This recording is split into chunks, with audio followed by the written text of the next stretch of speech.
मोक्षमार्गदाता नमो राजचंद्र प्रभुसार उर्वशी समौरे वसो सदा परम आधार मोक्षमार्गस्य नेतारं वेत्तारं कर्मभूभृतां ज्ञातारं विश्वतत्त्वानां वन्दे तद्गुणलब्धये अज्ञानतिमिरान्धनां ज्ञानाञ्जनशलाकया चक्षुरुन्मीलितं येन तस्मै श्रीगुरुवे नमः।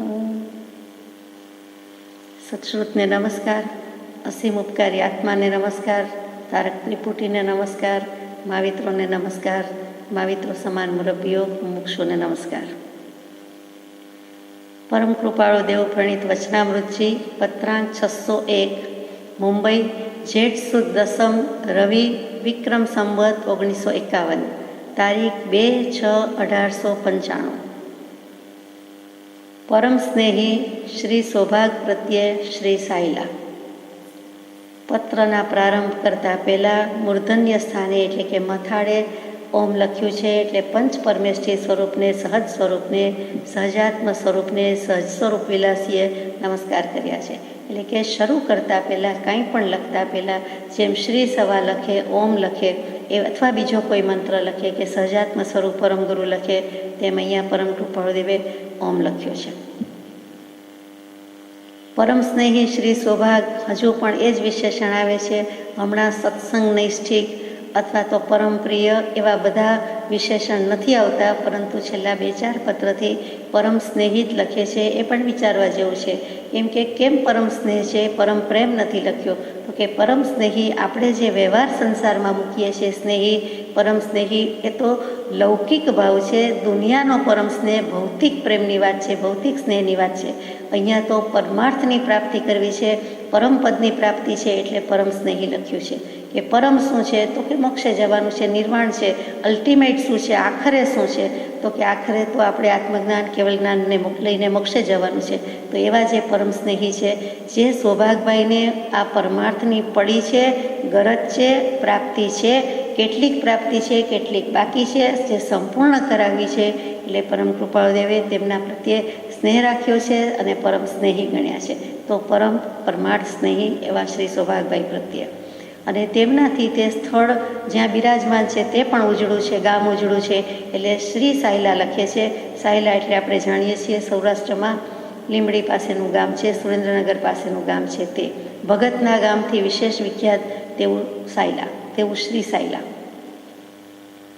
3 દિવસ પ્રથમ લખેલો તમારો કાગળ મળ્યો છે, અત્રે આવવાનો વિચાર ઉત્તર મળતા સુધી ઉપશમ કર્યો છે, એમ લખ્યું તે વાંચ્યું છે।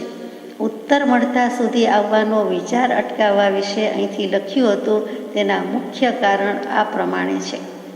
કૃપાળુદેવ સૌભાગભાઈ વચ્ચે 2-3 પત્રોની આપલે થઈ ગઈ છે, જેમાં હું આવું કે કેમ, તો પરમ કૃપાળુદેવે પ્રત્યુત્તર પાઠવ્યો કે તમે આવો તો વાંધો નથી, સાથે સાથે શ્રી ડુંગરસિંહભાઈ ગોસળી આવે તો પણ અમને વાંધો નથી। આ વખતે પરમ કૃપાળુદેવે ભગવાને સંમતિ આપી છે। સામાન્ય રીતે ઉપાધિ યોગ છે અને પ્રવૃત્તિ ક્ષેત્ર છે, એટલે મુંબઈ જેવામાં અને ઘરમાં રહીને સત્સંગ ફાવશે નહીં, અનુકૂળતા નથી એવું લખતા હતા, પણ હવે થોડીક ઉપાધિ ઓછી કરી છે, થઈ છે અને મને અનુકૂળ છે, તો થોડા દિવસ વાંધો નથી એમ આવવાની હા કહી છે। પછી એમ પણ લખ્યું કે આ વખતે ડુંગરસિંહભાઈને ખાસ લાવશો કે જેથી કરીને એમની સાથે પણ મારે સત્સમાગમ કરવાનું છે, ટૂંકમાં એમને પણ કલ્યાણ કરી દેવાનું છે, માર્ગે મોક્ષ માર્ગે પહોંચતા કરી દેવાના છે, રસ્તે પાડવાના છે। હવે ડુંગરસિંહભાઈને પણ કૃપાળુદેવમાં શ્રદ્ધા બેસતી જાય છે। પ્રખર વેદાંતી હતા અને ચમત્કાર વગેરેમાં માનતા હતા, એટલે જોઈએ તેવી કૃપાળુદેવની શ્રદ્ધા થતી નથી, આડે આવતું હતું। મનમાં પ્રતીતિ હતી પણ માયલો જંપ લેવા દેતો નહોતો। એવા ડુંગરસિંહભાઈને કૃપાળુદેવ પ્રત્યે પ્રીતિ વધી છે, શ્રદ્ધા વધી છે, એટલે કહે છે કે હવે લાવું તો વાંધો નથી। પરંતુ એને અહીંયા આવવામાં માન નડે છે અથવા કંઈક વૃત્તિ સંકોચ પામે છે કે કૃપાળુદેવને નહીં ફાવે તો, નહીં અનુકૂળ આવે તો, એટલે તમે બળજબરીથી પરાણે આગ્રહ કરીને, ભારપૂર્વક આગ્રહ કરીને તમે લાવશો નહીં, લાવવાનું કહેશો નહીં। આ બંને રીતે લખેલું હોવાથી સૌભાગભાઈ આપણી જેમ સમજી શક્યા નથી, એટલે એમણે સ્પષ્ટતા કરી ફરીથી પત્રમાં પૂછાવ્યું કે હું કાંઈક સમજી શક્યો નથી અથવા તો હું આવું સમજું છું. તો કૃપાળદેવ જવાબ આપે છે કે આશય ફેર થાય છે, મારું કહેવાનું આમ નથી, તમે આમ સમજ્યા છો. વળી પાછા આ પત્રમાં ચોખવટ થાય છે. તો કૃપાળદેવ લખે છે કે હું ફરીથી જ્યાં સુધી આવવાનું ન કહું ત્યાં સુધી તમે હજુ ઢીલમાં પાડજો અથવા તો મનમાં શાંત રહેજો, ઉપશમ ભાવે રહેજો કે હવે જવાનું છે એમ કરીને ઉતાવળે તરત જ ટિકિટ બુક કરી દેતા નહીં. એ જમાનામાં ટિકિટ આસાનીથી મળી જતી હતી, એટલે ઇન એડવાન્સ ન કરે તો ચાલે તેવું હતું. એટલે કૃપાળુદેવની ત્યાં આવવાની આજ્ઞા છે, સત્સંગ અર્થે આવવાની આજ્ઞા છે, પરંતુ હા ના કે ઢીલમાં પાડે છે. કેમ કે સૌભાગભાઈના ચિરંજીવી એક મણિભાઈ અને એક ત્રંબકભાઈ, એ બેમાંથી એક અથવા તો બંને મુંબઈ પહોંચવાના છે અને કોઈક ઉપાધિ યોગમાં પડવાના છે. એમ કે આવ્યા છીએ તો ધર્મ ધ્યાન કે સત્સંગ કરતા જઈએ, બાપુજીને મૂકતા જઈએ અને 2 પૈસા કમાતા જઈએ અને સટ્ટો ખેલતા જઈએ. એ વખતે નાણાં ભીડ ઘણી છે અને લગભગ બધા પારાવાર સટ્ટામાં પડેલા છે, ભલભલા પડેલા છે. ભલભલા વિદ્વાનો, સાક્ષરો, પંડિતો એ સટ્ટામાં આવી ગયા છે અને પાયમાલ થયા છે. એકને ત્યાં જાય છે તો એકને ત્યાં ખિસ્સા ખાલી થાય છે, એકને ત્યાં ભરાય છે, આપણે જાણીએ છીએ. તો કેટલાકના ભરાયા હશે પણ કેટલાક ખાલી ખમ થઈને બેઠા છે. તેવા સમયમાં કૃપાળુદેવ ચેતવે છે, સાવધાનીપૂર્વક વર્તવાનું કહે છે અને પરમ કરુણા કરીને હમણાં આવો અથવા ન આવો એ પણ સમજાવે છે. આપણે આગળ વાંચીએ કે અહીંયા આવતા સુધી વિચાર અટકાવવા વિશે લખ્યું હતું. તેના મુખ્ય કારણ આ પ્રમાણે છે.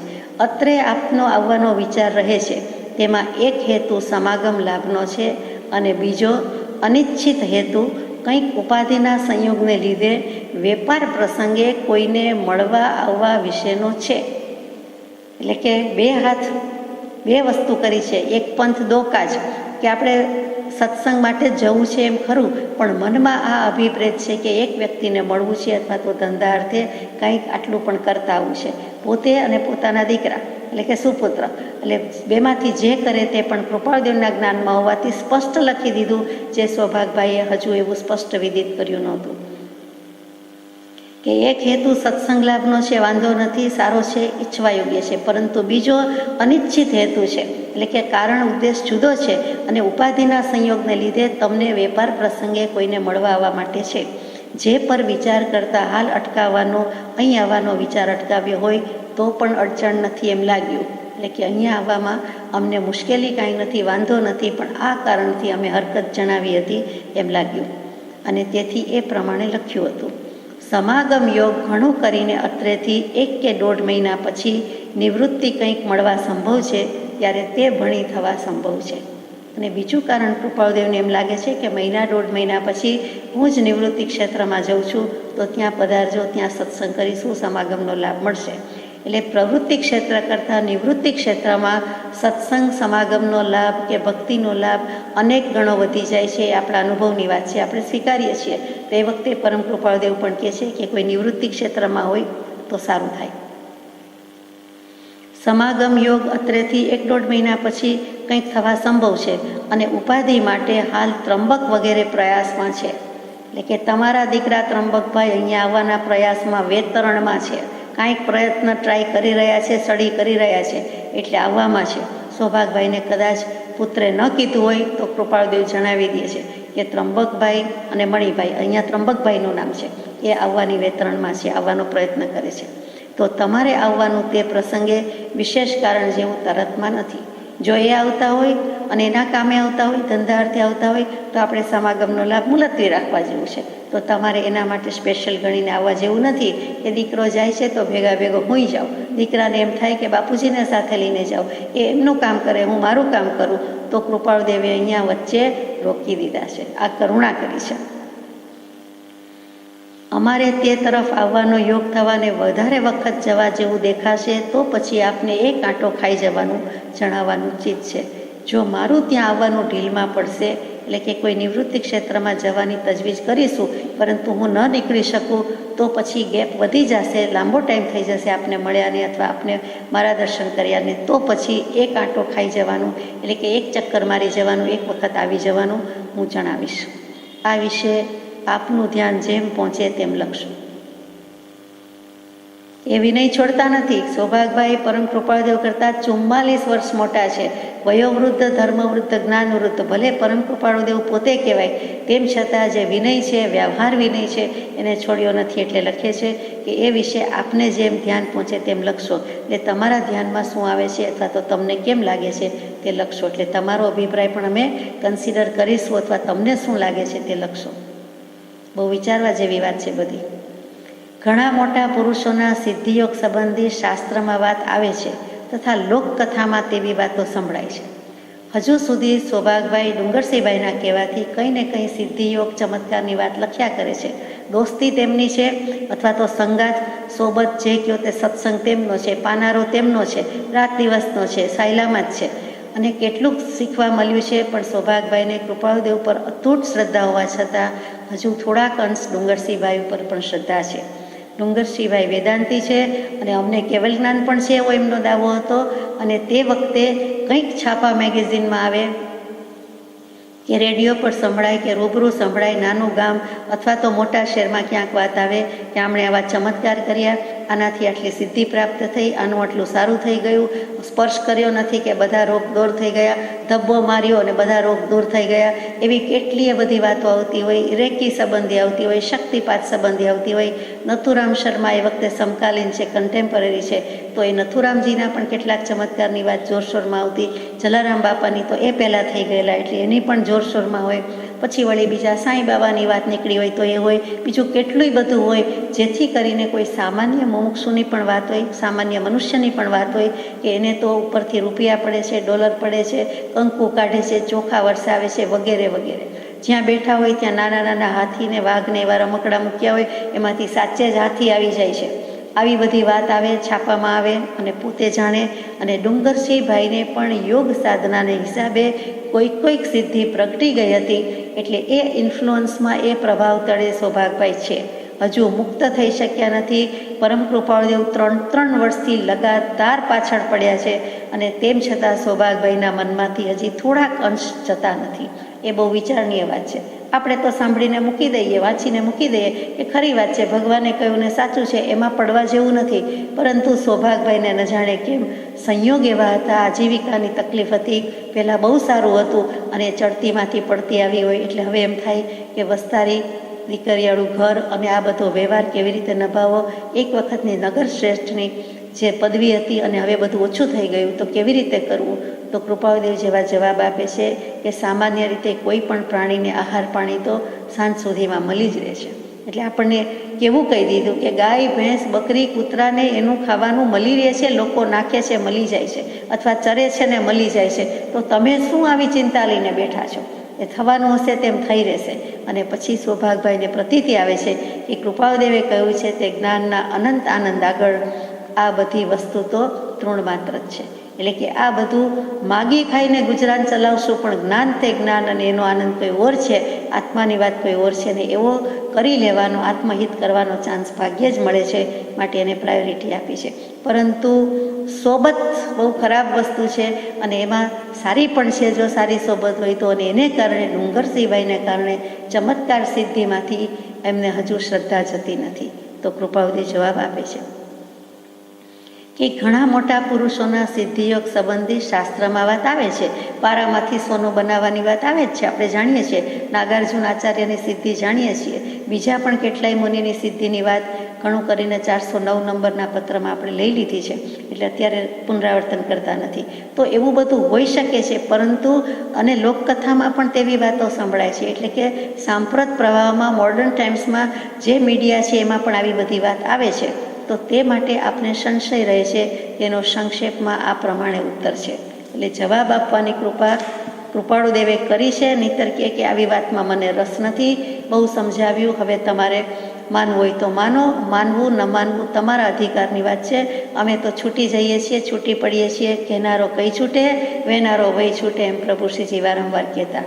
એમ કૃપાળુદેવે અહીંયા લખ્યું નથી, પરંતુ સમજાવવાની જ કોશિશ કરી છે. કેમ કે છેક સુધી લઈ જવા છે, વચ્ચે ઉતારી મૂકવા નથી. સફરી જહાજમાં બેસાડ્યા છે અને ડેસ્ટિનેશન જે છે, મોક્ષ છે, કેવલ જ્ઞાન છે, ત્યાં સુધી લઈ જવા છે.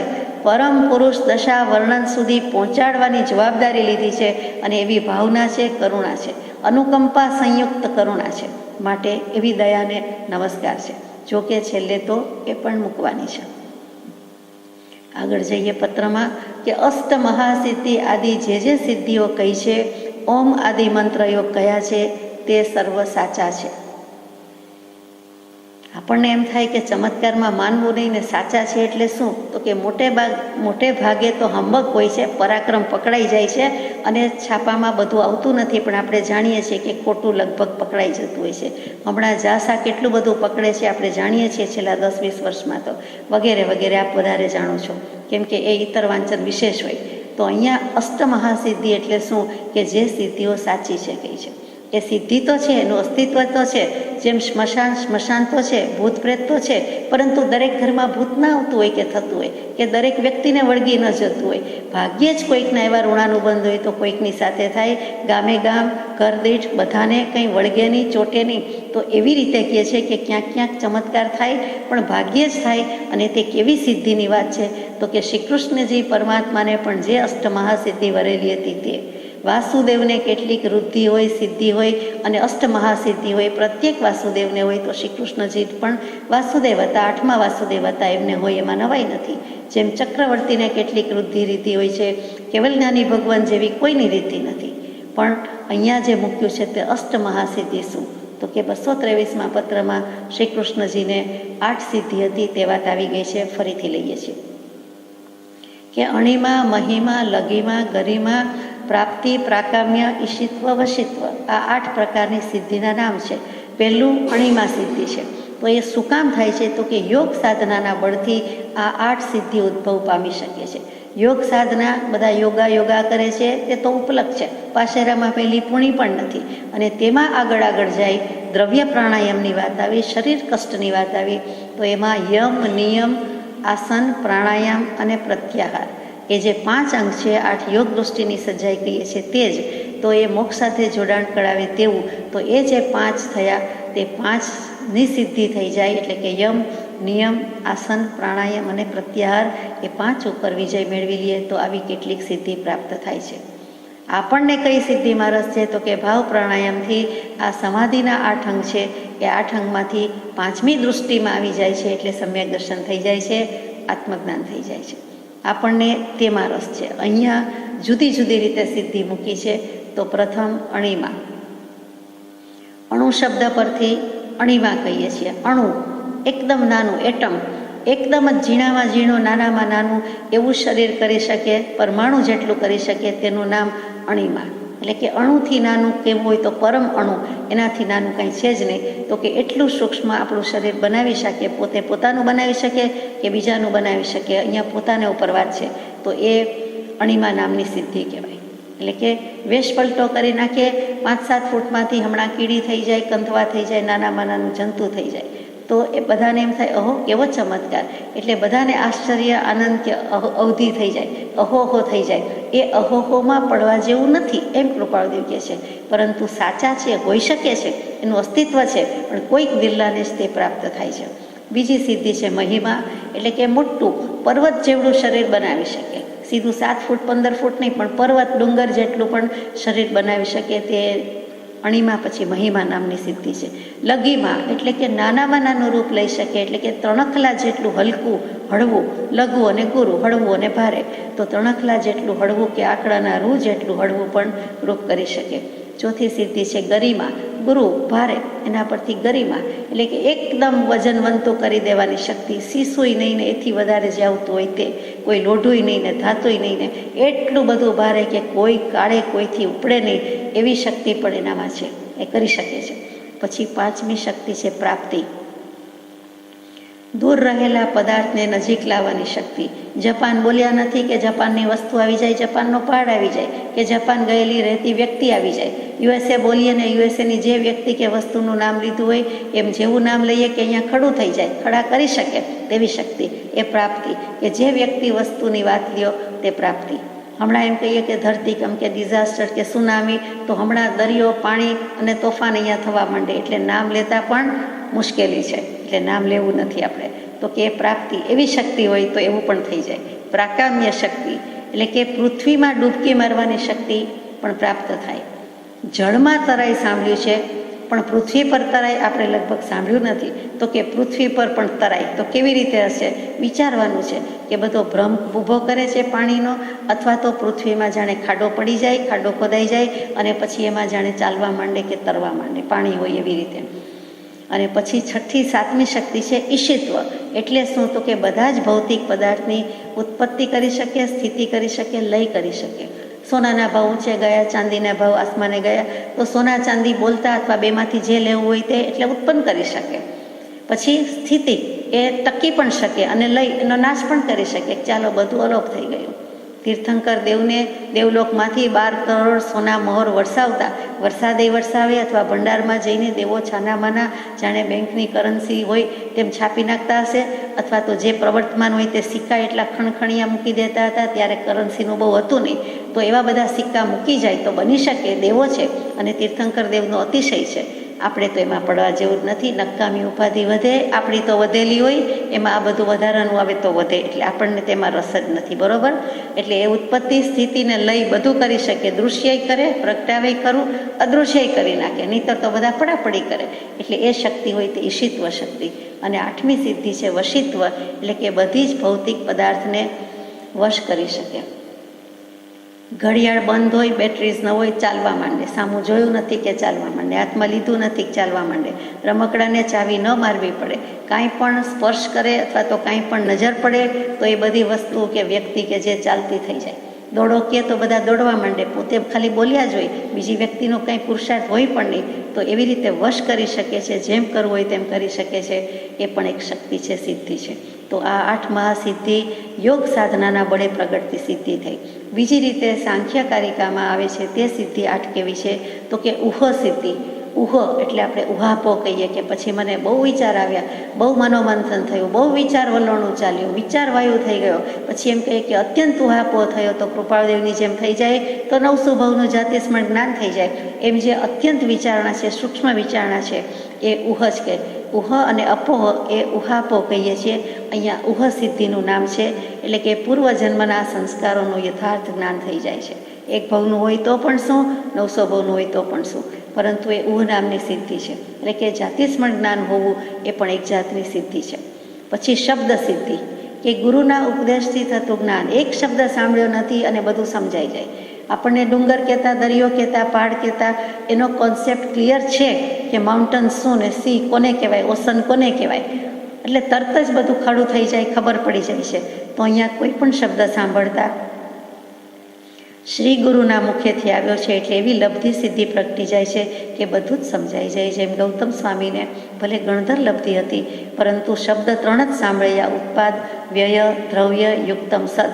અને 3 પદમાં આખું જગતનું જ્ઞાન સમજાઈ ગયું. શાસ્ત્રો રચી દીધા. વસ્તુ ઉત્પન્ન થાય છે, વસ્તુ લય પામે છે, છતાં વસ્તુનું વસ્તુપણું તો ટકે જ છે. સોનાની ચેઇન, એમાંથી બંગડી, એમાંથી વીંટી, એમાંથી બુટ્ટી, એમાંથી કડી, બધા રૂપ, ઘાટ, આકાર બદલાય છે, પણ સોનું સોના તરીકે તો છે જ. આગલી જે પ્રોડક્ટ હતી એ બદલાઈ ગઈ, ફેરફાર થયા, શેપ બદલાઈ ગયો. જૂનામાંથી નવું ભંગાવીએ તો જૂનું અને નવું, પરંતુ સોનું સોના રૂપે તો રહ્યું જ છે. એટલે કે કાયમ ટકે છે. આટલી જ વસ્તુ આ ત્રિપદી 3 પદમાં આટલો શાસ્ત્ર સમુદ્ર રચી શક્યા એ ગણધર લબ્ધિ અને આ શબ્દ લબ્ધિ. કેમ કે કહેનારા શ્રી ગુરુ હતા શ્રી તીર્થંકર દેવ, શ્રી સત્પુરુષના મુખેથી આવ્યું હતું. અથવા કોઈ એનાથી નાને પાયે હોય,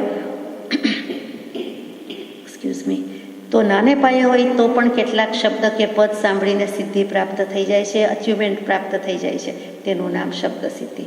ત્રીજી છે અધ્યયન સિદ્ધિ, કે શાસ્ત્રો ભણવાથી કેટલીક શક્તિ પ્રાપ્ત થઈ જાય છે. એટલે કે વિદ્યાભ્યાસ કરતાં કરતાં ઘણી બધી આત્માની અનંત શક્તિનો ઉઘાડ થાય છે અને કેટલીક શક્તિ પ્રાપ્ત થઈ જાય છે. પછીની 3 સાથે લઈએ છીએ: આધિ ભૌતિક, આધિ દૈવિક અને આધ્યાત્મિક. જે દુઃખો છે એના નાશની સિદ્ધિ. એટલે કે પ્રકૃતિના કોઈ તાંડવ હોય કે ધરતીકંપ, સુનામી વગેરે, વાવાઝોડું વગેરે, સાયક્લોન વગેરે, અથવા તો એથી પણ વિશેષ જે હોય તે, તો એમાંથી પણ તરી જાય છે, એ દુઃખનો નાશ કરી શકે છે. કોઈ દેવ વગેરે હેરાન કરતા હોય તો એમાંથી પણ નીકળી જાય છે. એ જે છુટકારો પામે છે તે બધા દુઃખના નાશની સિદ્ધિ છે. આધ્યાત્મિક દુઃખ શું છે? તો કે હજુ પ્રાપ્ત કરવું છે, સમ્યક દર્શન જોઈએ છે, આત્મજ્ઞાનની પ્રાપ્તિ કરવી છે, પણ કેમ પ્રાપ્તિ નથી? ક્યારે પ્રાપ્તિ થશે? કેમ મન સ્થિર નથી? કેમ ધ્યાન જામતું નથી? કેમ સમાધિ ભાવ આપણને નથી? આવા જે બધા ભાવ કરીએ છીએ અથવા એનો ખેદ રહ્યા કરે છે કે આ મારું પરિભ્રમણ ક્યારે સમાપ્ત થશે, હું ક્યારે મોક્ષે જઈશ, એવા જે બધા ભાવ છે અને એની જે ઝૂરણા છે, તો એ પણ એક જાતનું દુઃખ છે કે હજુ અજંપો છે, ભલે રાખવા જેવો છે પરંતુ છે, તો કે એ બધું પણ નાશ પામે છે. એવી એક સિદ્ધિ, ત્યાં ત્રણેય દુઃખની સિદ્ધિ, આધિ વ્યાધિ ઉપાધિ ત્રિવિધ પ્રાપ્તિ આપણને મુક્ત કરે છે તેવી સિદ્ધિ. પછી સાતમી છે સુહૃદ પ્રાપ્તિ. સુહૃદ એટલે આમ તો મિત્ર થાય અથવા પોતાનો સમકક્ષ હોય, અભ્યાસમાં, વિદ્યામાં, જે તે વિષય ભણવામાં એની સાથે ટેલી કરવાનું મન થાય, એને બે શબ્દો કહેવાનું મન થાય, બે શબ્દો જાણવાનું મન થાય, બે જણાવવાનું મન થાય, એવું જે હોય, ખરા અર્થમાં શેર કરી શકતા હોય, તે સુહૃદ છે. એટલે મિત્ર પણ ખરા, બધી બાબતમાં મિત્ર. કૃપાળુદેવે સૌભાગભાઈ માટે એક વખત સુહૃદ શબ્દ વાપર્યો છે, આપણે જાણીએ છીએ. તો કે સિદ્ધ પુરુષોની કૃપાથી પ્રાપ્ત થતી સિદ્ધિ. અહીંયા સુહૃદ એટલે સિદ્ધ પુરુષ કયો છે કે એવો કોઈક હોય કે જેથી સૌભાગભાઈ, એમના પિતા શ્રી લલ્લુભાઈ અને એમને જે બીજ જ્ઞાનની પ્રાપ્તિની વાત આવે છે, તો કે સિદ્ધિની વાત આવે છે, બરાબર છે, ત્યાં એ બેસે છે, તો એવી કોઈક શક્તિ હોય કે તમને નહીં પ્રગટે પણ આ વસ્તુ તેમને ઉપયોગી છે, માટે તેમને મંત્ર આપજો અથવા તેમને આ પડીકી આપી દેજો. તમને રોગ નથી પણ તમે લેવા આવ્યા છો તો તમે એને આપી દેજો. એમ જે આપણે કહીએ છીએ, સંપેતરું કહીએ છીએ, વસ્તુ તમારે કામની નથી, તમારે માટે નથી, તમે કોઈક યોગ્યને કે જે યોગ્ય અમે કહીએ છીએ તેને પહોંચાડજો કે આપજો. એમાં આપણે યોગ્ય પુરુષ કહી દઈએ છીએ, યોગ્ય પાત્ર કહી દઈએ છીએ. અને કૃપાળુદેવ સૌભાગભાઈ કે મુનિ મહારાજની વાતમાં યોગ્યતા તમને જ્યારે કોઈ યોગ્ય લાગે ત્યારે આપજો. તો સૌભાગભાઈને કૃપાળુદેવ યોગ્ય લાગ્યા તો કૃપાળુદેવને આપવા જાય છે. ત્યાં તો કૃપાળુદેવે જે કહેવાના હતા તે બધું ચિઠ્ઠીમાં લખી નાખ્યું, નીચે મૂકી દીધું એક ઢાળિયા પર, અને પછી કહે છે કે તમે આ ચિઠ્ઠી વાંચી લેજો. તો સૌભાગભાઈ કે હું આ જ્ઞાનીને શું આપવા આવ્યો છું? એમને તો બધી ખબર છે કે હું શું કામ આવ્યો, શું લખીને લાવ્યો છું, શું આપવાનું છે, વગેરે વગેરે. તો આઠમી સિદ્ધિ છે દાન સિદ્ધિ, એટલે કે દાન દ્વારા પ્રાપ્ત થતી સિદ્ધિ. દાનેશ્વરી કર્ણ હોય અને એ આપણને દાન આપે તો એનાથી આપણું કામ સફળ થઈ જાય, તો એ દાન સિદ્ધિ કહેવાય કે કર્ણેશ્વરી દાને આપ્યું માટે એ સિદ્ધ થયું. દાનેશ્વરી કર્ણે આપ્યું એટલે આપણને સિદ્ધિ પ્રાપ્ત થઈ. તો આ રીતે પણ 8 સિદ્ધિ કહેવાય છે. એવી જ રીતે વેદાંત દર્શન છે, એટલે હિન્દુ ધર્મમાં વેદાંત તો આપણે જાણીએ છીએ, ઘણીવાર વાત આવે છે. વેદાંત વેદ જ્ઞાન અને ઉપનિષદમાં ભરેલું છે, ગીતાજીમાં ભરેલું છે, બધામાં ભરેલું છે, પ્રસ્થાનત્રયી કહેવાય છે. તો એ જે વેદાંત છે તે ઉત્તર મીમાંસા કહીએ તે, એમાં પણ અવિદ્યાનો નાશ થતાં જે 8 સિદ્ધિ પ્રગટે છે એની વાત મૂકી છે કે તાર, સુતાર, તારવંતી, તારયંતી બંને એક જ. પ્રમોદ, પ્રમોદતી, પ્રમોદમાન, રમ્ય અને સત્પ્રમોદિત. તો 8 પ્રકારની સિદ્ધિ મૂકી છે. એ વેદાંત દર્શન પ્રમાણે છે. આપણને ટૂંકમાં આટલો જ રસ કે કૃપાળુદેવે કહ્યું છે કે અષ્ટ મહાસિદ્ધિ આદિ જે સિદ્ધિઓ કહી છે તે. આદિમાં બીજી વગેરે બીજી શું હોય? 8 સિવાયની અનંત પ્રકારની હોય. મુખ્ય 8 આપી છે. બીજી વૃદ્ધિ કહેવાય છે તે 7 જીનાગમમાં મૂકી છે. તે શું છે? તો કે બુદ્ધિમાં, તપમાં, વિક્રિયામાં એટલે કે નાના મોટા રૂપ લેવામાં, ઔષધિમાં, રસમાં, બળમાં અને છેલ્લી અક્ષીણ. આ 7 પ્રકારે વૃદ્ધિ પ્રગટે છે. એટલે કે કશું ક્ષીણ થતું નથી, નાશ પામતું નથી, ખલાસ થઈ જતું નથી. એ અક્ષીણ વૃદ્ધિની વાત આપણે જાણીએ છીએ, વધારે વિગતમાં હવે લઈએ છીએ. પરંતુ પછીથી 28 લબ્ધિની વાત પણ જીનાગમમાં મૂકી છે. તે પણ એક જાતની સિદ્ધિ જ છે, મહાસિદ્ધિ છે. એની વાત પણ સાથે સાથે લઈ લઈએ. એ બીજા આગમમાં નથી. પહેલી છે આમર્ષ લબ્ધિ, એટલે લબ્ધિ કયો, સિદ્ધિ કયો, રિદ્ધિ કયો કે વૃદ્ધિ કયો, બધું એક ને એક. તો કે હાથ પગના સ્પર્શથી સર્વના રોગ, ગમે તે રોગ હોય તે જતો રહે. એવી કોઈક લબ્ધિ કોઈને પ્રગટી હોય, મોટે ભાગે મુનિ ભગવંતને જ પ્રગટે છે. તો એમના હાથ કે પગના સ્પર્શ થતાં વેત જ જીવનો ગમે તે રોગ હોય એ ભાગી જાય, દૂર થઈ જાય. તો આમર્ષ ઔષધિ. પછી બીજી વિપૃષ ઔષધિ, એટલે એમના મળમૂત્રથી બીજાના રોગ નાશ પામે છે. ત્રીજી ખેલ ઔષધિ, એટલે કે શ્લેષ્મ અને કફથી. એવા જ્ઞાની કે મુનિ ભગવંતના કફ કે શ્લેષ્મથી પણ સર્વરોગ જતા રહે છે, અથવા જે એક રોગ હોય તો તે જતો રહે છે.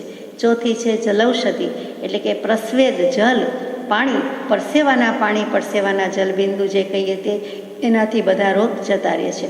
એટલું જ નહીં, પણ એ બધું જ જે કહ્યું તે કફ, મળ, મૂત્ર, જેનાથી વિશેષ અપવિત્ર કાંઈ લાગતું નથી, તો કે એમાંથી સુગંધ છૂટે છે, સુગંધ વછૂટતી હોય છે. કૃપાળુદેવ માટે એમ કહેવાતું કે એમનો મળ અત્યંત સુગંધી રહેતો, હર હંમેશ સુગંધી રહેતો. જે કોઈ સેવામાં હતા, નજીકમાં હતા કે છેલ્લા વર્ષોમાં હતા, એ બધા જ સાક્ષી પૂરે છે. સ્વહસ્તે તેમણે પોતાનો અભિપ્રાય નોંધેલો છે, લખાણ કરીને ગયા છે કે આ પ્રમાણે હતું.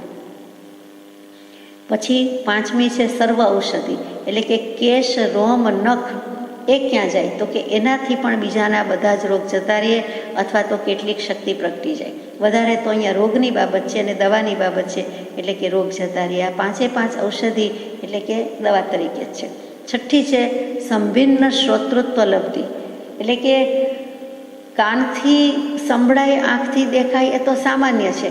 આ તો આંખથી સંભળાય અને કાનથી દેખાય, એટલે 5 ઇન્દ્રિય છે, કાયા, જીભ, નાક, આંખ ને કાન. તો એક ઇન્દ્રિયથી 5 ઇન્દ્રિયનું કામ થાય. આંખથી કે મને સ્પર્શ થઈ ગયો, ખબર પડી ગઈ કે આ વેલ્વેટ છે, આ સુંવાળું છે, અને આ તો પથ્થર છે, આ તો પથ્થરો આવ્યો, આ તો ખડક મોટો આવ્યો, આ તો કંઈક ડુંગર જેવું આવ્યું, એમ આંખથી ખબર પડી જાય, હાથથી ખબર પડી જાય. એમ એક ઇન્દ્રિય બીજી ઇન્દ્રિયનું કામ કરે, બીજી 4 ઇન્દ્રિયનું કામ કરે, એટલે કે એમ દરેક ઇન્દ્રિયમાં 5 ઇન્દ્રિયની શક્તિ આવી જાય. તે સંભિન્ન શ્રોતૃત્વ. અને શ્રોતૃત્વ લબ્ધિ છે એટલે 12 જોજનમાં, એટલે 1 જોજન એટલે તો ઘણા બધા ગાઉ અને માઇલ થાય, ઓછામાં ઓછા 4 ગાઉ કહીએ તો એટલા બધા માઇલમાં પ્રસરેલું ચક્રવર્તીનું સૈન્ય, એમાં બધાના હાથમાં એક મ્યુઝિકલ ઇન્સ્ટ્રુમેન્ટ, સંગીતનું વાજિંત્ર, અને એ બધા વાજિંત્રો એટલું બધું મોટી સૈન્ય, અક્ષૌહિણી સેનાથી વિશેષ હોય, અને એ સૈન્ય, એ વાજિંત્ર એટલા એક સાથે વાગતા હોય, તો જેને આ લબ્ધિ પ્રગટી છે તે એક કઈ વ્યક્તિનું, કયા વાજિંત્રીનો કયો સૂર છે એ કહી શકે કે આણે સા વગાડ્યું, આણે રે ઉપર આંગળી છે, આની મ ઉપર છે, આની ગ ઉપર છે, સારે ગમ પધ નિસા. સૂર તો આટલા જ છે 7, પણ આટલું સૈન્ય અને એને એકના હાથમાં વાજિંત્ર, એના 7 સૂર, અને એમાં કયો સૂર કોણ વગાડી રહ્યું છે કે એની આંગળી ક્યાં છે એ કહી શકે. તો એ સાંભળી શકે જુદું જુદું, અને જુદું જુદું કહી શકે. જુદું સંભળાય તો જુદું કહી શકે. તો એ સંભિન્ન શ્રોતૃત્વ લબ્ધિ છે, એ પણ પ્રગટી શકે. અને ભયંકર અવાજ કરે તો પણ સાંભળી શકે, સહન થઈ શકે. એક આપણને નાનો શો અવાજ સહન થતો નથી, ચક્રવર્તીની સેનાના અવાજ હોય અને ગમે તેટલા જોરશોરથી કરે, તોફાન કરે, તો પણ તે મુનિને જેને પ્રગટી છે લબ્ધિ, તેને તે આત્માને સહી શકવાની શક્તિ છે. 7મું અવધિજ્ઞાન થાય તે, એટલે કે ગમે ત્યાં બેઠા હોય પણ રૂપી દ્રવ્યો સાક્ષાત જોતા હોય તેમ લાગે. અહીં બેઠા કોઈને બીજી નરકનું દેખાય ને, બીજા દેવલોકનું દેખાય ને, અઢીદ્વીપનું દેખાય ને, દૂર સુદૂર સુધીનું દેખાય, અમેરિકા, જાપાન સુધીનું દેખાય. એટલે રીતસર દેખાતું હોય તેમ, અનુમાન નહીં, ટેલિપથી નહીં, પણ રીતસર દેખાય કે અત્યારે આ વ્યક્તિ કંઈક રડે છે, હસે છે, વાંચે છે, અથવા આપણી વાત કરે છે, અથવા ટીવી જુએ છે, વગેરે વગેરે, કે ફોન પર છે, એ બધું ખબર પડે, એમ દેખાઈ જાય તે અવધિજ્ઞાન છે. પછી એ પણ એક શક્તિ છે. મનઃપર્યજ્ઞાન છે, એમાં 2 છે. એમાં રુજુમતી મનઃપર્યજ્ઞાન હોય તો સામાના મનમાં કરેલા વિચારોને સામાન્યપણે જાણે, કે અત્યારે એ ધર્મની વાત કરે છે, અત્યારે એ ભક્તિ સંબંધી વાત કરે છે, કયો પત્ર વાંચે છે કે કઈ લીટી આવ્યા એવું કદાચ કહી શકતા નથી, પરંતુ આટલી ખબર પડી જાય છે. અત્યારે કયા સ્ટોરમાં ગયા છે, કયા મોલમાં ગયા છે, એટલી ખબર પડી જાય છે. પછી એમાં કઈ વસ્તુને કઈ આયલને શેની ભાવતાલ કરે છે ને વિચાર કરે છે, કાર્ટમાં મૂક્યું કે કેમ એ દેખાતું નથી, પરંતુ આ સ્ટોરમાં અત્યારે ખરીદી કરી રહ્યા છે એમ દેખાઈ જાય છે. તો એ રુજુમતી અને વિપુલમતી મનઃપર્યજ્ઞાનની લબ્ધિ છે. પછી ચારણ લબ્ધિ છે. ચારણ એટલે ભાટ ચારણની જ્ઞાતિ છે, તે ચારણની વાત નથી, પણ ચર એટલે ચાલવું, હરવું ફરવું ને સ્થિર થવું, બધા ચરના અર્થ થાય છે. પશુ ચરે છે તો પશુ ખાય છે એમ કહીએ છીએ, વાપરે છે એમ કહીએ, કંઈક આરોગ્ય છે. આપણે ચરીએ છીએ, વિહાર કરીએ છીએ, વિચરણ કરીએ છીએ, તો આપણે ચાલ્યા, ક્યાં ચાલ્યા, કઈ બાજુ ચાલ્યા, કઈ બાજુ વિહાર કરી રહ્યા છો, ક્યાં બાજુ સવારી ગાડી ઉપડી છે, એ જે બધું છે તે ચરવું કહેવાય. તો અહીંયા જે કહ્યું છે ચારણ લબ્ધિ, એટલે આકાશમાં જે ચાલી શકે છે, રીતસર દેખાય કે આકાશમાં ઉડે છે અથવા આકાશમાં પગલાં મૂકીને ચાલી શકે છે, તો એ ચારણ લબ્ધિ છે. એ જંઘાચારણ અને વિદ્યાચારણ છે. જ્ઞાન છે, શક્તિ છે, અને જંઘા એટલે પોતાના રીતસર 2 પગ વડે ચાલે છે, એટલે કે ઉડી પણ શકે, ચાલી પણ શકે, આકાશમાં કોઈ પગલાં મૂકી શકે એ સાંભળ્યું નથી, પણ ચાલનાર વ્યક્તિ પોતે ચાલી શકે છે. આપણને દેખાતું નથી કે ખબર પડતી નથી, આપણને ઉડે એવું દેખાય છે કારણ કે પ્લેનનો અનુભવ થઈ ગયો, પરંતુ વ્યક્તિ પોતે એવી રીતે તરે છે હવામાં એ પણ ખરું, અને રીતસર ચાલી શકે છે તે પણ ખરું. જેમ પૃથ્વી ઉપર તરવાની વાત આવી એમ જ આકાશમાં ચાલવાની વાત આવી, તો એ ચારણ લબ્ધિની વાત છે. એ પણ મુનિ ભગવંતને પ્રગટતી હોય છે. પછી આશીવિષ લબ્ધિ છે કે દાઢમાં ઝેર હોય અને એનો દંશ કોઈને આપી શકે અને મારી નાખી શકે, અથવા તો દંશ તો આપી જ શકે. સામાનું આયુષ્ય પૂરું થતું હોય તો મરી જાય, દેહ ત્યાગ થઈ જાય, નહીં તો ડંખી જાય, ડસી જાય. એના માટે તે જીવે સાપનું રૂપ લેવું પડે ખરું. મનુષ્ય બેઠા બેઠા વિચાર કરીને સામાન્ય સાપ આવીને કરડી જાય એમ નથી, પોતે સાપ રૂપે થવું પડે અને પછી કોઈને દંશ આપી શકે તેવી શક્તિ. એટલે બે વાત આવી, પોતે મનુષ્ય એમાંથી સાપ થઈ જાય, સાપનું રૂપ ધારણ કરે, પોતાની દાઢમાં એવું ઝેર હોય કે સેજ દંશ લાગતા જ તેને ઝેર ચડી જાય, તો એ લબ્ધિ પણ છે અને આપણને એનું કામ નથી પણ વાત છે. પછી કેવલ જ્ઞાન, તો કેવલ જ્ઞાનની લબ્ધિમાં શું છે તો કે લોકાલોકનું સ્વરૂપ જેમ છે તેમ જણાય છે, તો એ કેટલી અનંતી શક્તિ છે, એ તો સૌથી સર્વોત્કૃષ્ટ શક્તિ છે. એને પણ 28 લબ્ધિમાં લીધી છે, કેમ કે જીનાગમથી લીધું છે. પછી ગણધર લબ્ધિ એટલે કે જીન ભગવંતની દેશના ચાલતી હોય, મહાવીર સ્વામીની દેશના ચાલતી હોય અને ગૌતમ ગણધર બધું ગૂંથી નાખે, એક 3 શબ્દમાં 3 પદમાં પણ બધું સમજાઈ જાય અને રીતસરની ગણધરની લબ્ધિ હોય. જેમ ગણેશજીને બતાવે છે કે ભાગવત તો લખવું, પરંતુ એક શબ્દ કે એક અક્ષર કે એક વચ્ચે સેકન્ડની સ્ટોપ નહીં થવી જોઈએ. મારી કલમ વણથંભી ચાલશે, બોલનારો એટલો કુશળ હોય તો જ નોનસ્ટોપ લખાવાના હોય, બોલાવાના હોય તો જ હું ટ્રાન્સક્રિપ્શન લઉં છું, તો જ હું આ બધું લખી દઉં છું. તો ગણેશજીએ એવી રીતે લબ્ધિ હતી તો કર્યું. એ ગણેશ કહો, ગણપતિ કહો કે આપણે જીનાગમથી ગણધર કહીએ, બધું એક છે. એ રીતે બેસે છે આપણને ગૌતમ ગણધરની લબ્ધિથી આપણે માની શકીએ છીએ. પછી પૂર્વધર કે એથી ઓછું 14 પૂર્વનું જ્ઞાન હોય એ પણ એ રીતે લખી શકે છે અને શ્રુત જ્ઞાનથી બધી લબ્ધિ પ્રાપ્ત થાય છે. પછી તીર્થંકર કે તીર્થંકર તુલ્ય લબ્ધિ, તો કે તીર્થંકર દેવને તો તીર્થંકરપણું બાંધ્યું છે એટલે છે જ, સમવસ્ત્રણ રચાય છે, પરંતુ તીર્થંકર તુલ્ય લબ્ધિ પણ જો બાંધી હોય કે શક્તિ પ્રગટી હોય તો તીર્થંકર નથી થવાના, પણ પોતે પોતાની મેળે દેવોના જેવું સમવસ્ત્રણ રચાવી શકે છે. આ ઇન્દ્રની માયાજાળ, ઇન્દ્રજાળ, જે સુલસા શ્રાવિકાને કહ્યું હતું કે તમારા મહાવીર સ્વામી પધાર્યા છે, તમારે વ્યાખ્યાનમાં નથી જવું, દેશનામાં નથી જવું, એમ આપણી જેમ કોઈ સળી કરનાર હશે પૂછ્યું તો સુલસાજી શ્રાવિકાજી અતૂટ શ્રદ્ધાવાળા, મારા મહાવીરનું સમવસ્ત્રણ ન હોય, આ મારો મહાવીર નથી, મારું મહાવીર નથી, મારે કાંઈ જવાની જરૂર નથી. મારા મહાવીર સ્વામીનું સમવસ્ત્રણ હોય તો મને અંતઃસ્ફૂર્ણા થાય જ, મને ખબર પડ્યા વિના રહે જ નહીં અને હું પહોંચી જ જાઉં. આ તો કોઈ માયાવી આવ્યા લાગે છે. એટલે દેવો એને છેતરી શક્યા નથી. એ સુલસાજીની શ્રદ્ધાને સમય સમયના નમસ્કાર છે. તો એ તીર્થંકર તુલ્ય લબ્ધિ હોય તો કોઈ જીવ ભલે કોઈક જ વાર વિરલો, પણ ક્યારેક કોઈક આવું કરી શકે છે. કોઈકને છેતરવા માટે હું કેવલી છું, હું સર્વજ્ઞ છું, જુઓ જુઓ આ સમવસ્ત્રણ પણ રચી દીધું, તો એ માયાજાળ જ થઈને. પ્રભુશ્રીજીમાં એટલી લબ્ધિ પ્રગટી હતી કે અગાસ આશ્રમમાં 70-80 વર્ષ પહેલાં કહે છે, પ્રકાશે છે સભામાં જ બોલ્યા છે કે બોલો ઇન્દ્ર બોલાવું, અહીંયા આખું મુંબઈ ખડું કરી દઉં. કોઈકને એમની શક્તિમાં અવિશ્વાસ આવ્યો છે, શ્રદ્ધા નહોતી, તો પૂછે છે તમને એવા ચમત્કારમાં રસ છે? શેના ચમત્કારની વાત લઈને આવ્યા છો? એવું જોઈએ છે? આપણા દાડા ઉઠા છે કે દી ઉઠા છે કે આવું કરવાનું છે? એ ટાઈપનું એ શબ્દો મારા છે, પરંતુ ભાવ એવો છે કે કૃપાળુદેવ જેવું જ પ્રભુશ્રીજીએ પણ કડકાઈથી કહી દીધું છે કે સમજો સમજો, આ સત્સંગમાં કોટી પુણ્ય ખપે છે, એટલે કોટી પાપ ખપે છે, કોટી પુણ્ય ઉપાર્જન થાય છે, અને તમે આ કેવી બધી વાત લાવ્યા છો, એમ કરીને ચમત્કાર નમસ્કારની વાત મૂકી દીધેલી છે.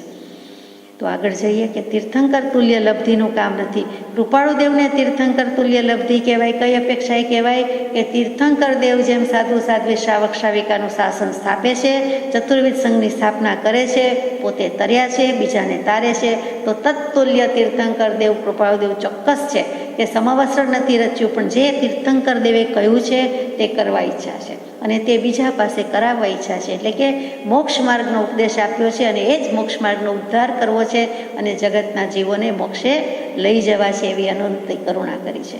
આટલો ફરક પડી ગયો. પેલી માયાવી ઝાડ, માયાઝાડ, ઇન્દ્રઝાડ, એના પ્રત્યેની માયા મમતા, અને કૃપાળુદેવની માયા પ્રત્યે માયા સાક્ષી ભાવની, કે અમે સાક્ષી ભાવે રહીએ છીએ, બીજાને પણ તે રીતે લઈ જઈશું.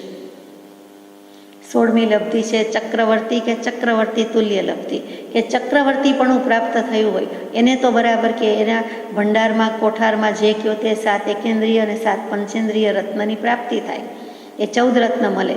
પરંતુ ચક્રવર્તી તુલ્ય લબ્ધિ હોય તો એવો પણ કોઈક નીકળે કે જેના કોઠારમાં કે જેના ભંડારમાં પણ આવી લબ્ધિ બધી નહીં પણ કોઈક પ્રગટી શકે, એટલે કે કોઈક રત્ન પ્રગટી શકે.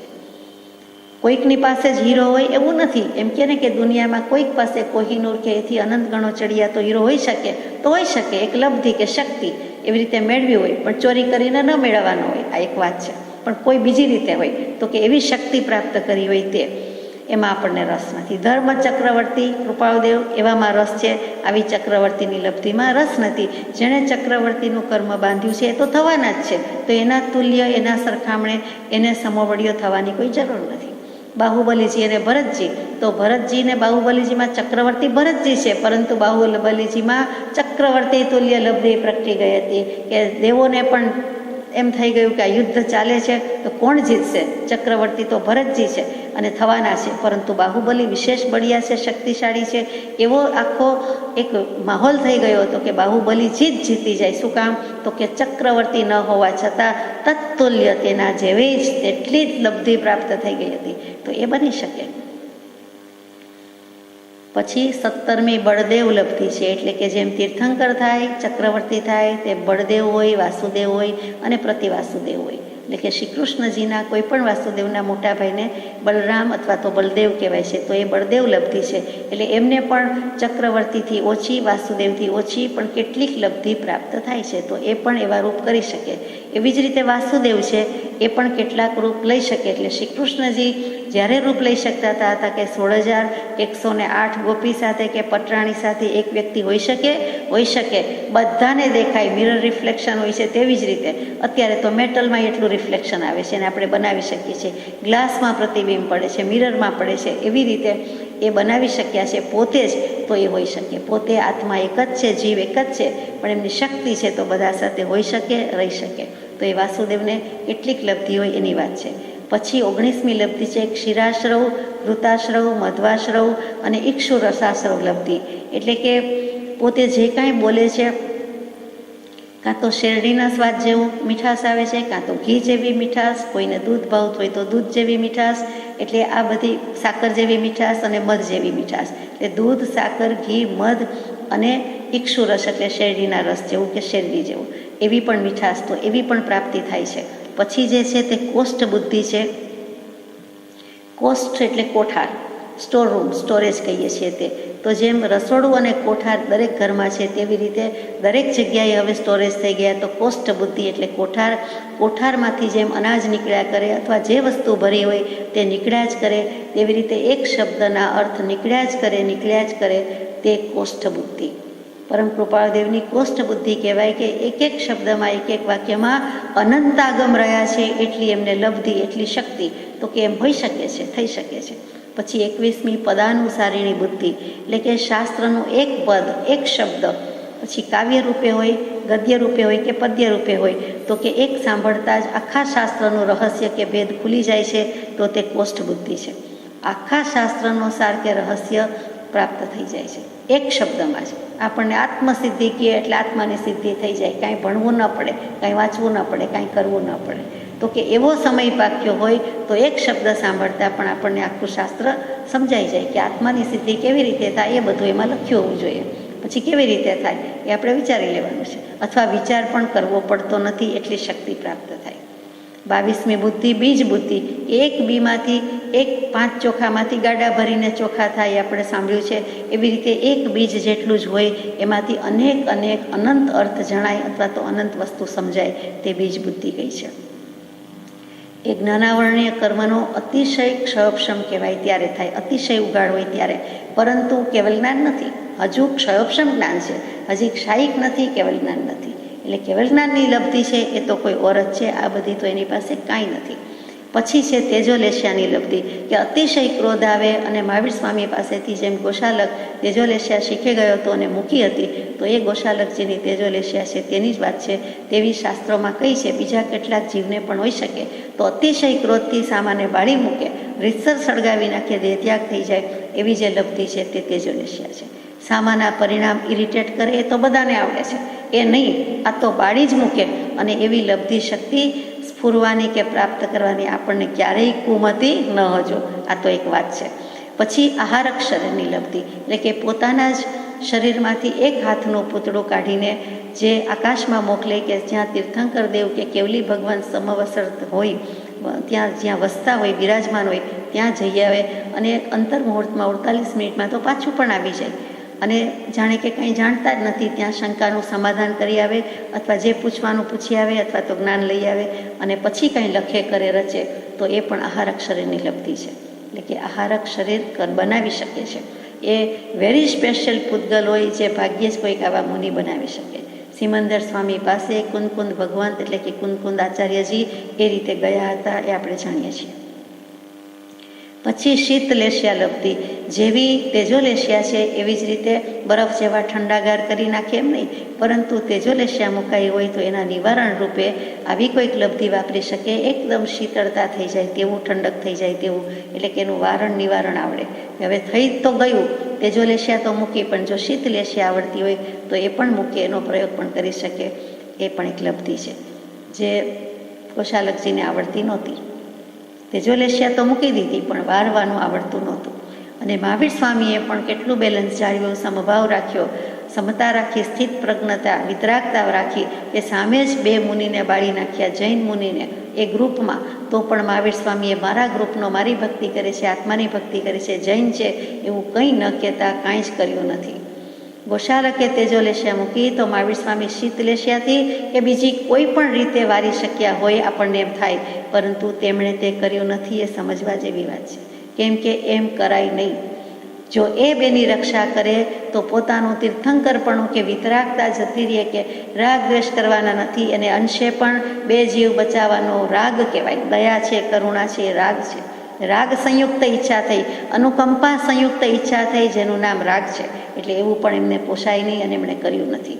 એટલે 6 પદમાં બોલીએ છીએ કે આ મારો શિષ્ય છે, કે ભક્તિનો કરનાર છે, માટે મારો છે, એમ કદી જેણે જોયું નથી કે વિચાર્યું નથી, કે જે કંઈ કહીએ છીએ તે. તો એ મહાવીર સ્વામી તો તીર્થંકર દેવ ત્યારે ન થઈ શક્યા હોત, એટલી ઉણપ કે ઓછાશ આવી જાય, અધૂરપ કહેવાય જાય, કે જો એની રક્ષા કરું તો મારે ગોશાલકની રક્ષા પણ કરવી જોઈએ. એને હું જીવાડું છું તો પછી મારે ગોશાલકને પણ કરવું જોઈએ. એમ જ બનનાર, એમ જ નિર્માણ. એટલે એનું એ રીતે દેહ છૂટવાનું જ નિમિત્ત હતું, અને બંનેના ઋણાનુબંધ એ પ્રકારે હતા.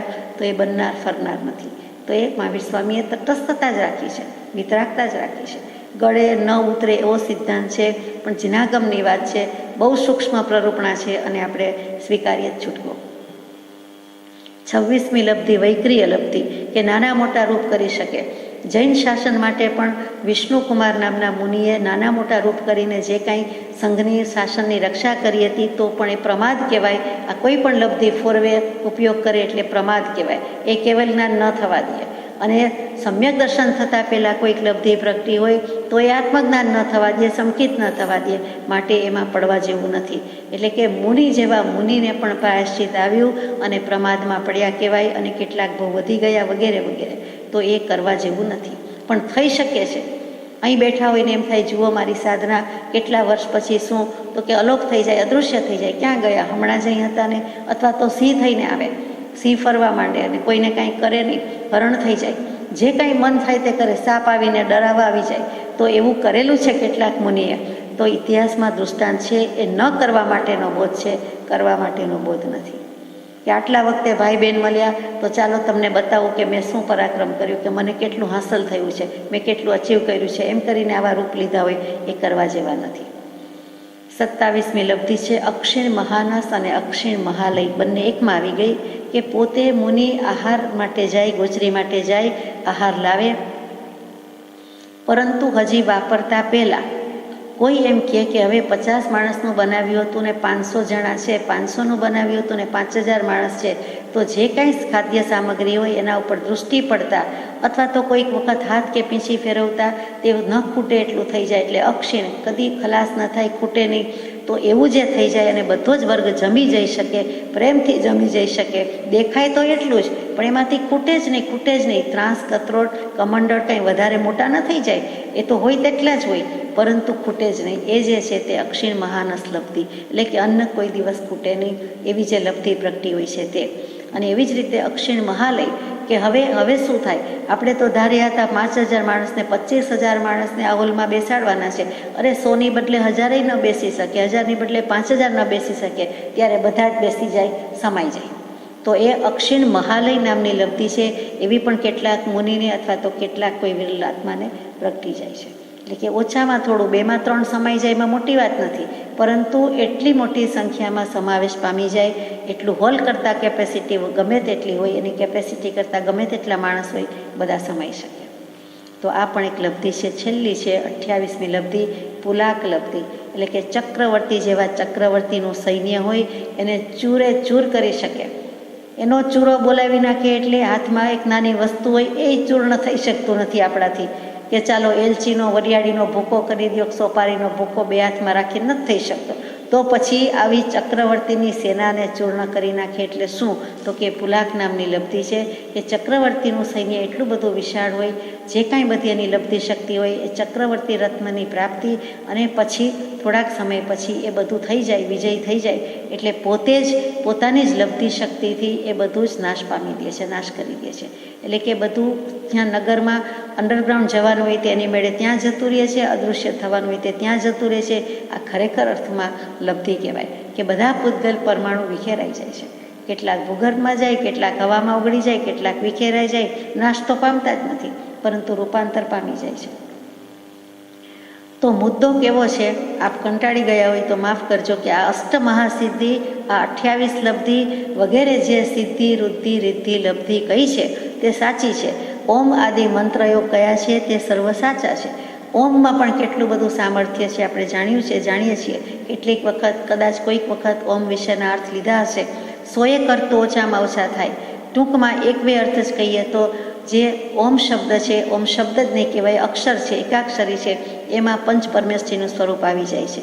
અર્યંત, અશરીરી, આચાર્ય, ઉપાધ્યાય અને મુનિ, એટલે આ ઉ મ સંધિ થઈ ગઈ, એટલે કે ઓમ શબ્દ આવી ગયો, એ આપણે જાણીએ છીએ. આ જીનાગમની રીતે જાણીએ છીએ. અને બીજી રીતે હિન્દુ ધર્મની રીતે, વેદાંત દર્શનની રીતે શું, તો કે ત્રગડો છે, ઓમ એટલે જ છે. 3 લોક થયા, ઉર્ધ્વલોક, અધોલોક, મધ્યલોક, બંનેને માન્ય છે. પછી વચ્ચેથી પાંખડું નીકળે છે. તો વૈદિક ઓમ હશે એ નાનું પાંખડું કરશે, આમ નાનકડો સી, ઊંધો સી કરી નાખશે. જ્યારે જીનાગમથી ઓમ લઈએ તો હંમેશા પાંખડું ઊંચું જવું જોઈએ, કે ઊંચું જતું હોય છે. એટલે એમ કહેવાનું કે મધ્યલોકમાં, માનવલોકમાં આપણે જન્મ્યા છીએ, અને પુરુષાર્થ કરીશું તો ઊંચે આવીશું, ઊંચે જઈશું. એટલે ઊંચે ઉર્ધ્વલોક, ઊંચે મોક્ષ. જો કરીશું તો મોક્ષમાં જઈશું, પુરુષાર્થ ઓછો પડશે તો દેવલોકમાં, ઉર્ધ્વલોકમાં જઈ શકશું. નીચેની વાત નથી, બીજી કોઈ વાત નથી. હવે આ તિર્યંચ અને મનુષ્યની બદલે દેવલોક અને મોક્ષની વાત આવી ગઈ. અને કદાચ બહુ પુણ્ય કેટલાક હોય તો મનુષ્ય તરીકે પણ જન્મ પામીએ, તો એ ઓમનું વચ્ચેથી પાંખડું આમ ઊંચું કરીએ છીએ. ત્રગડો કરી વચ્ચેથી પાંખડું સેજ ઉપર વળાંક લઈએ છીએ, અને પછી અર્ધચંદ્રાકાર સિદ્ધશિલા, અને એના ઉપરનું ટપકું, ડોટ, તે બિંદુ, કે જેવું સિદ્ધનું સ્વરૂપ તેવું જ મારા આત્માનું શુદ્ધ સ્વરૂપ છે. હું માનતો નથી, પ્રતીતિ નથી, બાકી એ જ સ્વરૂપ છે. તો એ ઓમ વગેરેમાં ઘણું રહ્યું છે. ઉત્પાદ વ્યય દ્રવ્ય પણ રહ્યા છે, 3 લોક પણ રહ્યા છે, પંચ મહાવ્રત પણ રહ્યા છે, પંચ પરમેષ્ઠી પણ રહ્યા છે, સહજ સ્વરૂપ રહ્યું છે. એ જે બધું છે તે ખોટું નથી, તે સર્વ સાચા છે. તો વાંધો ક્યાં છે? આત્મા ઐશ્વર્ય પાસે એ સર્વ અલ્પ છે. આત્માનું જે ઐશ્વર્ય છે, ઐશ્વર્ય ઈશ્વરપણું છે, ઈશ્વરીયતા છે, પરમાત્માપણું છે, આત્મા જ પરમાત્મા થાય છે. એની પાસે આ બધું બહુ જ થોડું છે. આપણને અત્યારે આનું આશ્ચર્ય લાગે છે, અહોહો લાગે છે, પણ ખરો અહોહો કે અહોભાવ આત્મા પ્રત્યે આવવો જોઈએ, આત્માને પ્રાપ્ત કર્યું એવા પુરુષ પ્રત્યે આવવું જોઈએ, તે નથી આવ્યો, અને તે ભૂલ થઈ છે. એટલે ઐશ્વર્ય કહીએ વીર્યનું, યશનું, શ્રીનું, જ્ઞાનનું, વૈરાગ્યનું, એમ 6 પ્રકારે ઐશ્વર્ય પોતે એક. એટલે 6 પ્રકારનું ઈશ્વરીપણું કે અધિકારીપણું છે, આધિપત્યપણું છે, તેનું નામ ઐશ્વર્ય છે. જુઓ, પહેલેથી લઈએ ઐશ્વર્ય એટલે કોઈ પણ બાબતમાં ઈશ્વરીય અંશ જે છે તે, એટલે કે પરમાત્મા જ પોતે, પરમાત્માપણું જ. પછી વીર્ય એટલે વીરતા, ઉલ્લાસ, ઉત્સાહ, પરાક્રમ, પુરુષાર્થમાં કોઈ બાકી નહીં, અનંત વીરતા, અનંત વીર્ય પ્રગટી જાય છે તે. પછી યશ તો કે કીર્તિ, યશ આત્માનું સ્વરૂપ જ સાબિત કરી દીધું, ઇતિ સિદ્ધમ કહી દીધું, પોતે પોતાનું સાબિત જાહેર કરી દીધું. પછી હવે બીજું શું સાબિત કરવાનું છે કે હું આત્મા છું, તું આત્મા છે, પોતે જેવો છે તેવો, જેવું સ્વરૂપ છે તેવું પ્રાપ્ત થઈ ગયું. તો એ યશ છે, એ કીર્તિ છે, એ સાચો યશ ને સાચી કીર્તિ છે. બીજી તો આપણે અપયશ ને અપકીર્તિમાં જઈએ છીએ, એ લૌકિક યશ ને લૌકિક કીર્તિમાં પડ્યા છીએ. પેલી અલૌકિક યશ ને અલૌકિક કીર્તિ છે એમાં જવાનું છે. પછી શ્રી શબ્દો જ મજાનો છે, એના ઓછામાં ઓછા 25-50 અર્થ થાય. એમાં શોભા, લક્ષ્મી જે કયો તે બધું આવી ગયું. તો ધનલક્ષ્મીની વાત હોતી નથી, અહીંયા આત્મલક્ષ્મીની જ વાત છે. આત્મલક્ષ્મી પાસે ધનલક્ષ્મીની વાત અત્યંત તુચ્છ છે, અલ્પ છે. એટલે આ શ્રી. પછી જ્ઞાન તો કે આત્માના જ્ઞાન પાસે બીજી બધી વિદ્યા ભણ્યા હોય એ અજ્ઞાન જ છે, એમ બધા જ જ્ઞાની પુરુષ કહે છે. તો કે આત્માનું જ્ઞાન એક જ સાચું છે, બાકી બધું તો જુદી જુદી પ્રકારની વિદ્યા છે, હકીકતમાં અવિદ્યા છે. આત્મા ન જાણ્યું તો બીજું બધું જાણ્યું ફોક છે. આ લોકમાં બધું ફોક એમ કહી દીધું છે, નકામું છે. અને છઠ્ઠો વૈરાગ્ય કે એ જો હોય તો વિતરાગતા સુધી લઈ જાય, એ ન હોય તો કાંઈ ન થાય. વૈરાગ્ય ઉપરનું જે સ્વામીપણું છે એ જ પરમાત્માપણું છે. તો એને આપણે શુદ્ધ ચૈતન્ય સ્વામી કહીએ છીએ, બીજાને નથી કહેતા. તો આત્માના ઐશ્વર્ય પાસે એ સર્વ અલ્પ છે. જ્યાં આત્મસ્થિરતા છે ત્યાં સર્વ પ્રકારના સિદ્ધિયોગ વસે છે. આત્મા જો સ્થિર થયો, આત્મા પરિણામની સ્થિરતાનું છેલ્લા કેટલાક દિવસથી પત્રમાં ઉલ્લેખ આવ્યા જ કરે છે કે અનાદિકાળથી જીવે અસ્વસ્થતા નિરંતર આરાધી છે, એટલે સ્થિરતા પાસે, સ્વસ્થતા પાસે આવવું કઠણ પડે છે. પરંતુ પોતે સ્થિર પરિણામ કરે, પોતાનો ઉપયોગ એક વખત પણ સ્થિર થાય, સમ્યક થાય તો ખબર પડે કે આત્મસ્થિરતા શું છે. અને જો આત્મા એક સમય પણ સ્થિર થયો તો સર્વ પ્રકારના સિદ્ધિયોગ ત્યાં વસે છે. એટલે કે એક સમય એવો અનંતકાળમાં આવી ગયો, તે જ લબ્ધિ, તે જ ધર્મલાભ. સાધુ સાધ્વીજી ધર્મલાભ કહે છે કે મને સમ્યક દર્શન હજો, તમને પણ હજો. જ્યાં જાય છે ત્યાં ધર્મલાભ, ધર્મ એટલે ત્યાં સમ્યક દર્શન. તો એ ધર્મનો લાભ 3 કાળમાં 3 લોકમાં સંકિત સિવાય બીજો કોઈ નથી. સૌથી મોટો લાભ, સૌથી મોટી લબ્ધિ, સૌથી મોટી શક્તિ, સૌથી મોટી રિદ્ધિ, સૌથી મોટી વૃદ્ધિ આ જો કોઈ હોય તો સમકિત, સમકિત ને સમકિત. એટલે કૃપાદેવ આટલો ભાર મૂકે છે કે એક સમય પોતાનો કરીને બેઠા, આપણે એના પર સત્તા જમાવી દીધી. એટલે કે અધિકાર, અમલ એ પણ સત્તા, અને સત્યતા, અસ્તિત્વ, પોતે પોતાનું અસ્તિત્વ એના પર સ્થાપિત પ્રસ્થાપિત કરી દીધું. તેનું નામ સત્તા. અને તે ઈશિત્વ, વશિત્વ સિદ્ધિ, જે સિદ્ધિનું નામ આપો તે સિદ્ધિ, કે અનંતકાળમાં આપણે એક સમય ઉપર પણ આપણો આત્મા સ્થિર થયો નથી. આ કાળમાં તેવા પુરુષો દેખાતા નથી, તેથી તેની અપ્રતીતિ આવવાનું કારણ છે. આપણને એવા પુરુષો દેખાતા નથી એટલે આવી લબ્ધિવાન સિદ્ધિધારી પુરુષો આત્મા દેખાતા નથી એટલે એમ લાગે છે કે આવું કાંઈ હોય, પણ આવું કાંઈ હોય જ, આવું નથી એમ નહીં, પણ એવા છે નહીં. જ્યોતિષ ખોટું નહીં, પણ એ વિદ્યા છે, પરંતુ એના જોનારા, એનો અભ્યાસ કરનારા એવા જ્ઞાની નથી. અને કેવલ જ્ઞાની જેવા તો કોઈ સાચા જ્યોતિષી કોઈ નથી કે જેને એક સમયમાં આખી દુનિયાનું એક જીવનું, જળનું અને જીવનું પરિણમન દેખાય છે. તો એ જ જ્યોતિષી બરોબર. તો એને કંઈ કહેવામાં રસ ન હોય. આપણી પાસે કેવલી હોય નહીં, કેવલી પાસે આપણે હોઈએ નહીં, સિદ્ધ પાસે તો હોય જ નહીં. કેવલી પાસે આપણે હોઈએ તો આપણે કંઈ પૂછવાના નથી. કેવલી ભગવાન તો વિના પ્રયાસે કે સહેજે સ્વાભાવિક કેવું હોય તો કે, નહીં તો ન પણ કે. એટલે આપણને ખબર ક્યાંથી પડે. પરંતુ એ બધું કલ્પિત કહેવાય, જેમાંથી આત્માર્થ ન સરતો હોય કે ન જાગતો હોય તેનું નામ કલ્પિત. એટલે એ બધામાં રસ નથી. એટલે કે અશ્રદ્ધા થવાનું કારણ છે. પણ વર્તમાનમાં કોઈક જીવમાં જ તેવી સ્થિરતા જોવામાં આવે છે. તે કોઈક જીવ એટલે બીજો કોઈ નહીં, પરમ કૃપાળદેવ પોતે, કે તેવી સ્થિરતા જોવામાં આવે છે. પત્ર લખાય છે ત્યારે સૌભાગભાઈ વિદ્યમાન છે, પોતે પણ વિદ્યમાન છે, એટલે તેમની વાત છે. ઘણા જીવોમાં સત્વનું ન્યૂનપણું વર્તે છે અને તે કારણે તેવા ચમત્કાર આદિનું દેખાવાપણું નથી, પણ તેનું અસ્તિત્વ નથી એમ નથી. ચમત્કાર હોઈ શકે છે, થઈ શકે છે, પરંતુ એ જ્ઞાની પુરુષના ચમત્કાર નથી, અજ્ઞાનીના ચમત્કાર છે. સમ્યક દર્શન કે આત્મજ્ઞાન થતાં પહેલાંના ચમત્કાર છે, એનું કોઈ કામ નથી. એ મિથ્યા છે તો એનું કામ નથી. એટલે કે એવું સાત્વિકતા જ નથી, સત્વનું ન્યૂનપણું વર્તે છે. એટલે સત્વ કહેતા તત્વ, સત્વ કહેતા બળ, સત્વ એટલે બુદ્ધિ, સત્વ એટલે સાત્વિકતા, સત્વ એટલે સદ્ગુણ, સત્વ એટલે સદ્ભાવ, અને એ કહેતા જે કંઈ છે તે આત્માનું પરાક્રમ, આત્માનું અસ્તિત્વ. તો કે એવી શક્તિ જ નથી, એવી બુદ્ધિ જ નથી, એવી તાકાત નથી, એવું કોઈ જોર વાપરતું નથી, એવો કોઈ ઉત્સાહ નથી, એવો કોઈ ઉલ્લાસ નથી.